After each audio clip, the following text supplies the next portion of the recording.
He's here in Doha. He's a researcher focusing on identity politics in Iraq and the Middle East. Zeidon Alkinani. We'll get into the drone attack issues in a moment. But first, as to the shootings last night and overnight, what do they mean? Well, the shootings that happened recently just reflects how the government is very desperate to switch this protest movement from a peaceful revolution to an armed rebellion coming from the protesters' side. The protesters for the past months have been very clear and straightforward regarding the continue the civil disobedience, to continue the peaceful element of the revolution, and not to lead the country into a civil war. Before, there were two events that actually happened before the recent shootings. They sent actually some militias, covered militias again, for the past, I think, 48 hours ago, whom stabbed some of the protesters in Al-Khallani Square and other areas in Baghdad to try to label it as an attack or a dispute that happened amongst the protesters. But it received very little attention, and of course no one from the media on the ground or internationally believed it, and that's why they're trying to use different tactics to transform this revolution into a violent or an armed dispute internally. The attack that is happening on Muqtada alSadr is a way to pull him into this protest movement and allow him to be viewed or considered as the spiritual leader of this protest movement. And the government and the militias, or the pro-Iranian militias in Iraq, are very aware that this is one of the main things that the protesters were against since the early stages of the revolution. They refused having any of the old faces, whether they are in the government or in the ethnic sectarian quota, which Muqtada alSadr was himself a part of since the early stages of the invasion. So they are trying to use every single political and strategic tactic to break up the protest movement, to weaken it, and to turn it into a political issue amongst different parties instead of an issue of people calling for their rights and a better country against the government and its militias. How do you think Muqtada alSadr will react to this? Because clearly, one of the key questions that the demonstrators have been asking over the past several weeks is there an axis between Muqtada alSadr and alSistani? Because in the run-up to the Prime Minister saying, OK, I will go, and then he, in an unpredictable way, said, I will tender my resignation to the Parliament, not to the President. So that kind of put up a little bit of a red flag of, oh, we're in uncharted territory here. People have been asking, is there an axis between those two men? There is definitely access between those two men. There is access between every single political faction in Iraq, whether it's internally within each sectarian group or even amongst them. There is even access between the Kurdish leaders and the so-called Sunni and Shia leaders. So there is definitely access and a strong platform where the pro-Sistani faction and the pro-Sadrist faction can communicate with each other. There is even a strong communication platform between Iran and the Sadrist faction, despite the Sadrist faction claiming to be anti-Iran and more in favor of only Iraqi interests.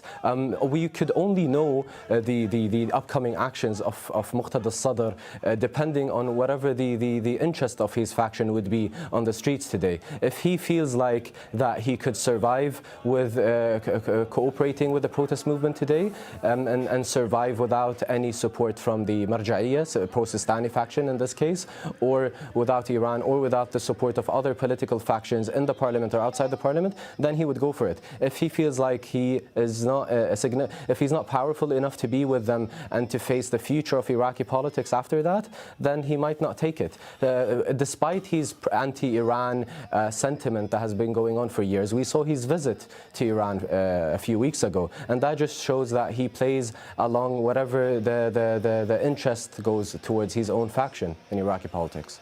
OK, when it comes to his relationship with Iran and what he says about Iran, so many of the protesters that we've been talking to here in Aljazeera, they want Iranian influence, Iranian proxies out of the real picture of Iraq and also out of the political picture in Baghdad. Yes. How likely is that? Because the politicians don't seem to either want to or they don't seem to be capable of delivering on what the protesters, i.e. the voters, Iraqis want. It's not about what the politicians are capable of.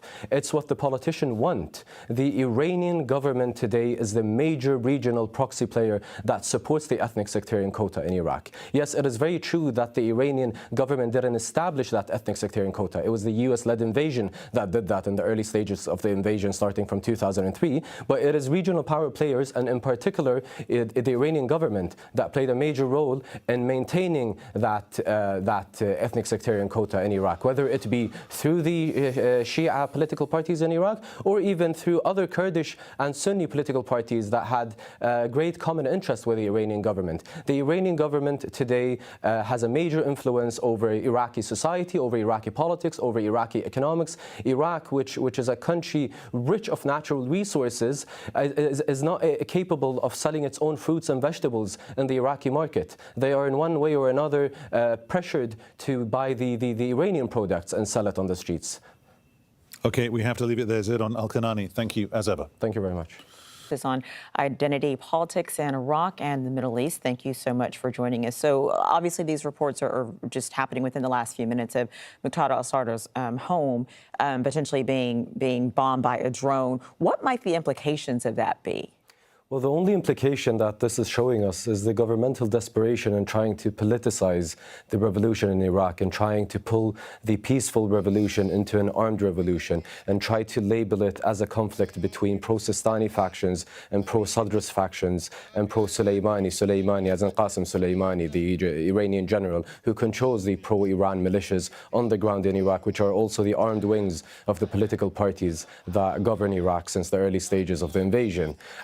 People in Iraq are very aware that these are tactics to turn the protest movement on the streets into a violent one, because they are very aware that on the 10th of December, all the protest movements, the grassroots-led protest movements from across the provinces of Iraq, whether it be in the south or north or east or west, are going to Baghdad on the 10th of December to join the protest movement in the capital city and pressure the government as much as they can to topple the entire regime, rewrite the constitution, and be a part of the transitionary period, and not only accept a resignation of a figurehead and then having him being replaced by the very same parliament that consists of the political parties. So what does it mean that this movement seems so far to have largely been leaderless? What does that say about the prospects of this movement and what the people seem to want? What does it say for the prospects for it to be successful?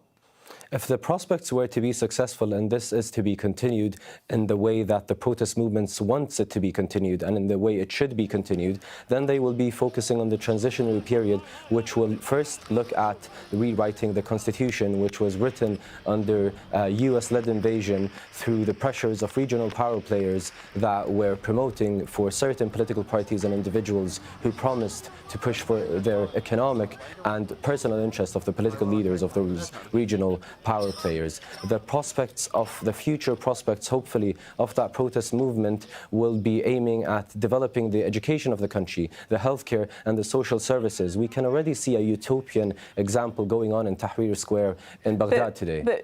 No, but what I'm saying, I understand what you're saying, what the protesters seem to want, but does there seem to be any structure, any mechanism in place to really speak for the people and put that forward beyond being out on the street? Well, we can't ask for a mechanism and a very organized structure from the protesters who don't even have enough power or protection from militias coming to kill them in the middle of the night or coming to stab them. I think the protesters and the protest movement will provide a mechanism and a structure of a political alternative structure of Iraq and the future Iraq when they have the right platform, when they have the right security and protection and freedom to do so. Right now, the protest movement is only trying to survive a militant and an armed, violent crackdown coming from the government and the militia side. Once they're done with that and they have the freedom and the right to express themselves according to their constitutional right of freedom of expression and according to their right of rewriting their very own constitution and not having regional power players writing the constitution and deciding the fate of a nation they have no interest in taking care of or even have any connection to. The Iranian government or the interest of the Iranian government does not align with the interest of the Iraqi people. Okay. Zeidon Alkinani, thank you so much for your perspective, for your insight. We appreciate it. Thank you.